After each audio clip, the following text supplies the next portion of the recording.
Alex Eala is about to do something no Filipino tennis player has ever done in the history of the sport.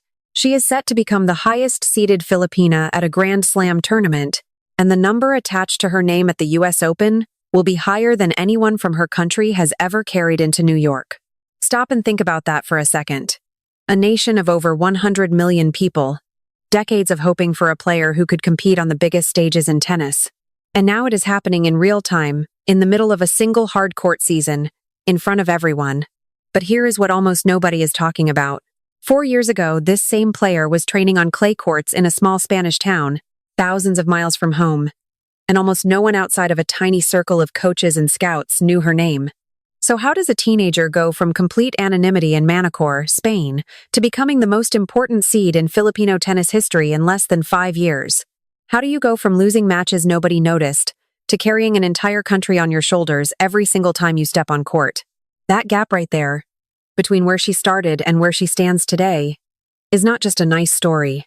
It is the reason her run at this year's US Open matters so much more than a normal seeding announcement. Because a high seed does not just mean an easier draw.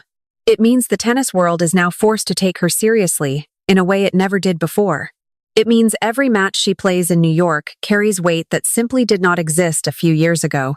And if you think this jump happened smoothly, it did not.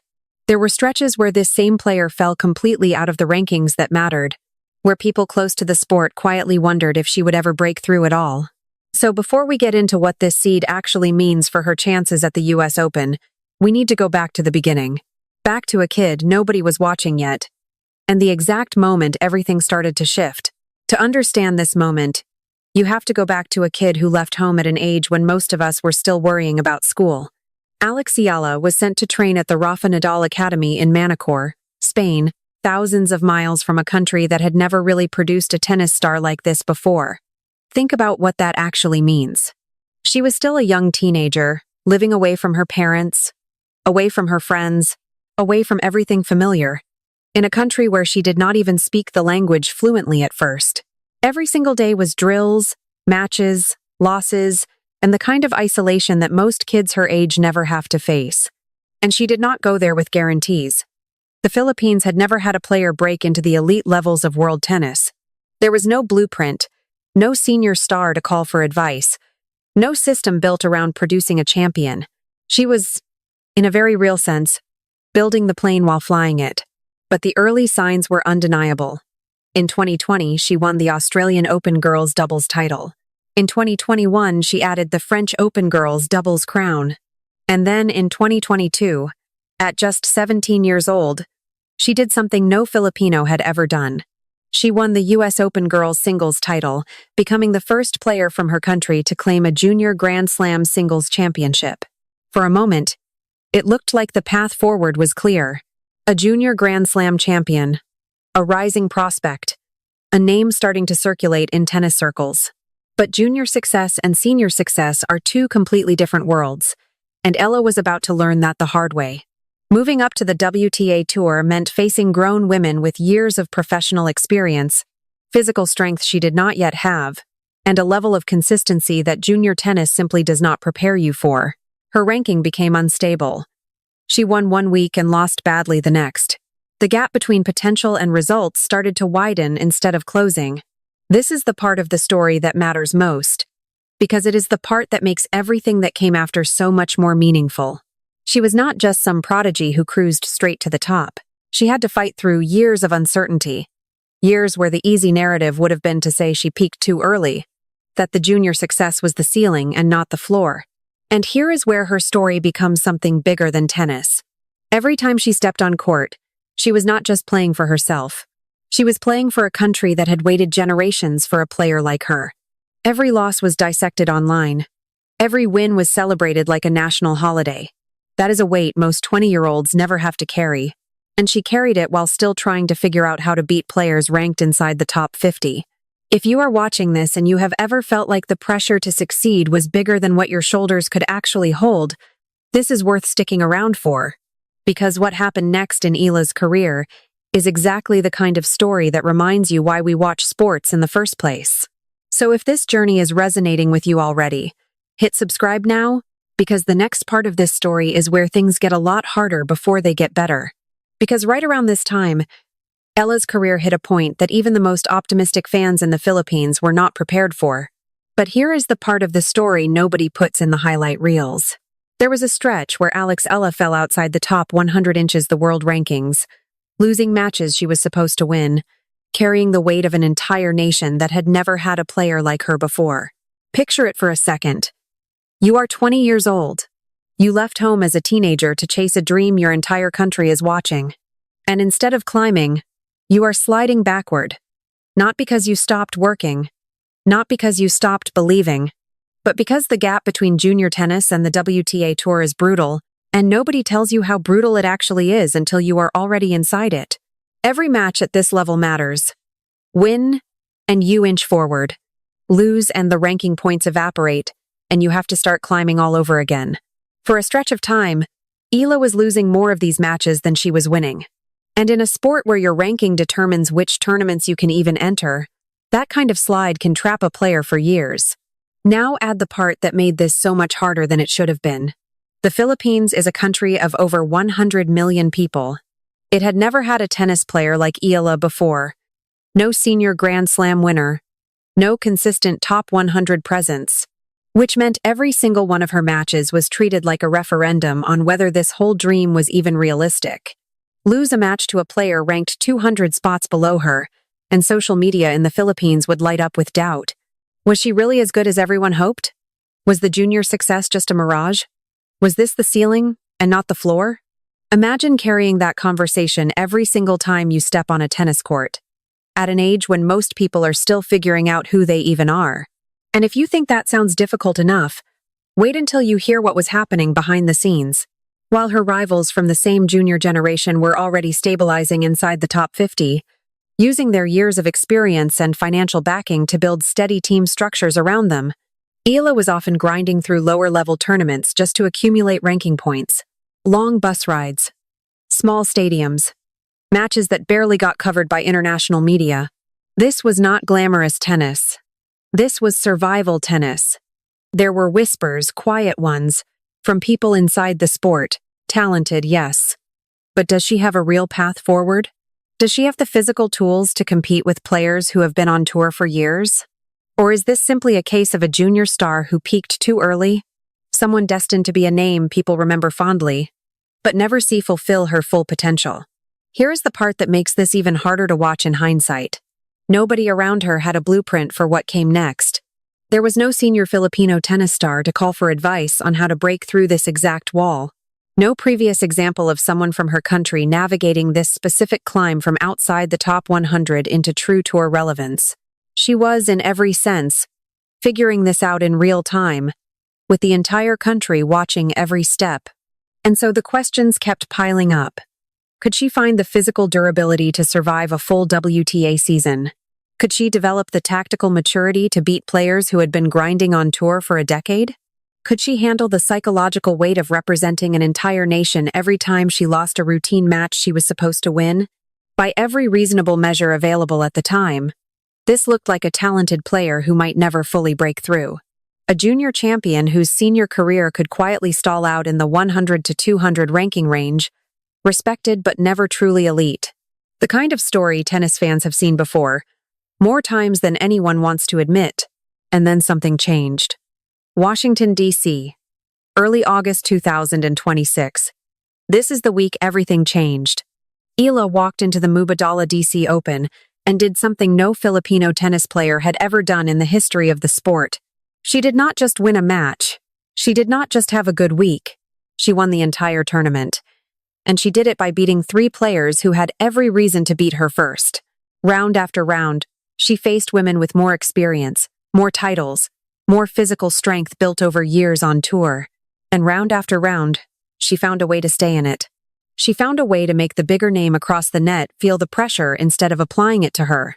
In the final, she stepped onto the court against Jessica Pegula, a player who had already reached the finals of a Grand Slam. This was not supposed to be a fair fight on paper. Pegula had the experience. Pegula had the resume. Pegula had been here before, in a title match, under bright lights, with everything on the line. But tennis does not always follow the resume. Eala dropped the first set.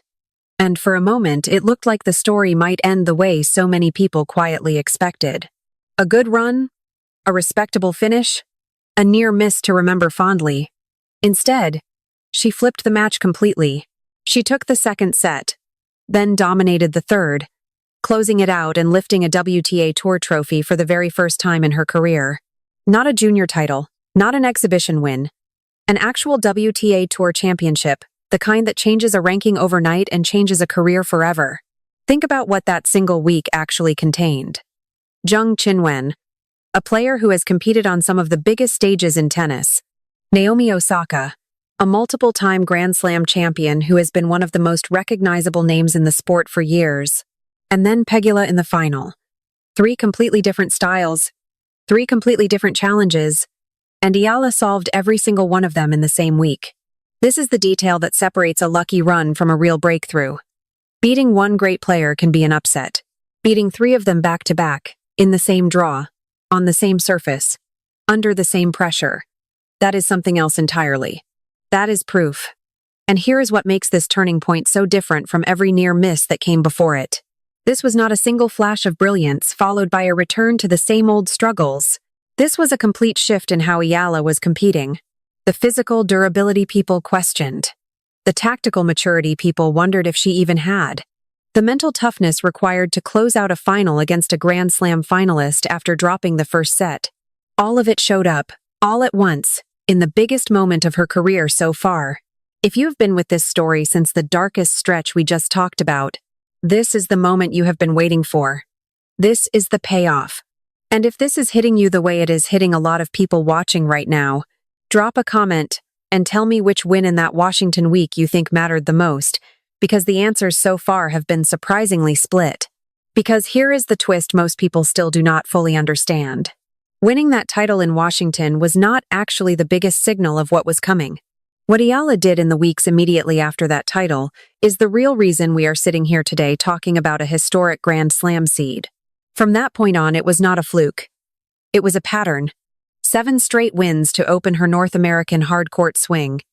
Then, a deep run in Toronto. Then another deep run in Cincinnati. Against a field packed with Grand Slam champions and finalists. Let's put actual numbers on this, because the specifics matter more than the general feeling of momentum. After winning Washington, Eala carried her form straight into the National Bank Open in Toronto, extending her winning streak to 7 matches before Belinda Bencic finally ended the run in the round of 16. 7 matches. Not one big win followed by a quiet exit.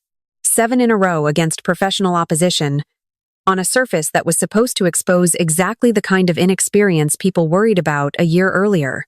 Then came Cincinnati, one of the toughest WTA 1000 events on the calendar.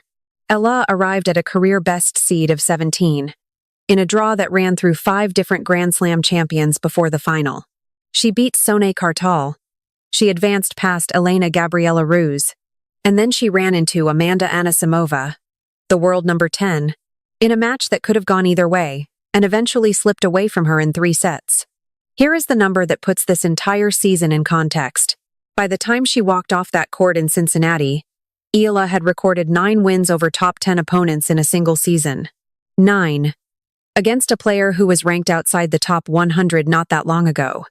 That is not a hot streak. That is a fundamental shift in what she is capable of on any given day, against anyone in the world. And here is the insight almost nobody has connected yet. Across this entire season, Eala has played more matches than almost any other woman on the entire WTA Tour, somewhere in the range of 56 matches by the time Cincinnati wrapped up. Think about what that means physically. While other top 20 players were carefully managing their schedules, picking spots to rest, protecting their bodies for the majors, Eala was out there constantly, absorbing match after match, and still finding a way to beat the best players in the world along the way. That single fact answers the exact question that hung over her career during the darkest stretch we talked about earlier. Remember the doubt. Does she have the physical durability to survive a full season at this level?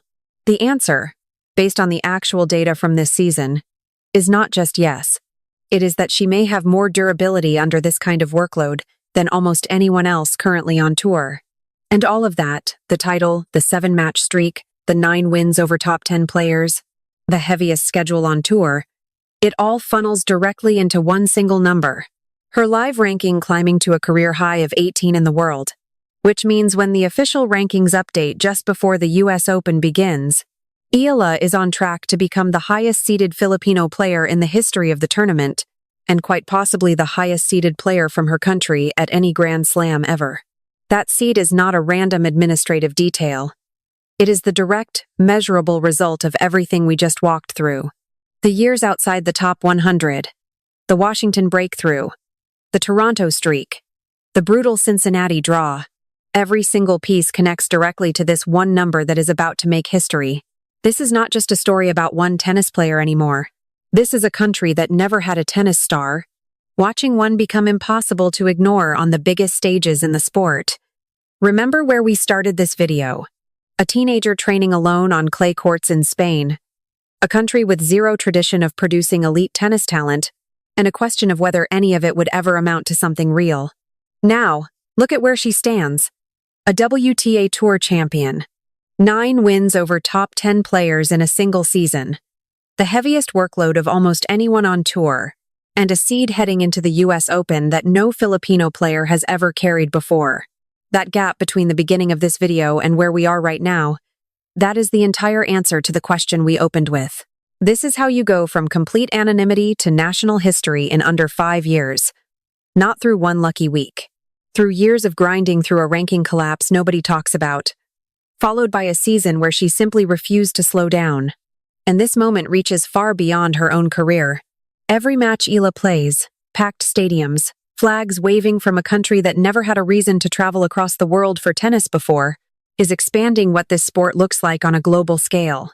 She is proof that a genuine star can come from anywhere, not just the traditional tennis powerhouses that have produced champions for decades. So here is where we leave this story, because it genuinely is not finished yet. Eala walks into the US Open as the highest-seeded player from her country in history, in a draw that the tennis world is still trying to fully map out. Does this historic seed translate into her deepest Grand Slam run yet? Does New York become the stage where she adds another chapter even bigger than Washington? Or does the same brutal unpredictability that defined her rise deliver one more twist nobody sees coming? Nobody knows the answer yet. Not the analysts, not the experts, not even Eala herself. Which is exactly why this is worth following in real time instead of waiting to read about it after the fact. If you want to see exactly how this story continues, subscribe now, because the moment that US Open draw is finalized, we are breaking down everything it means, match by match, before anyone else does.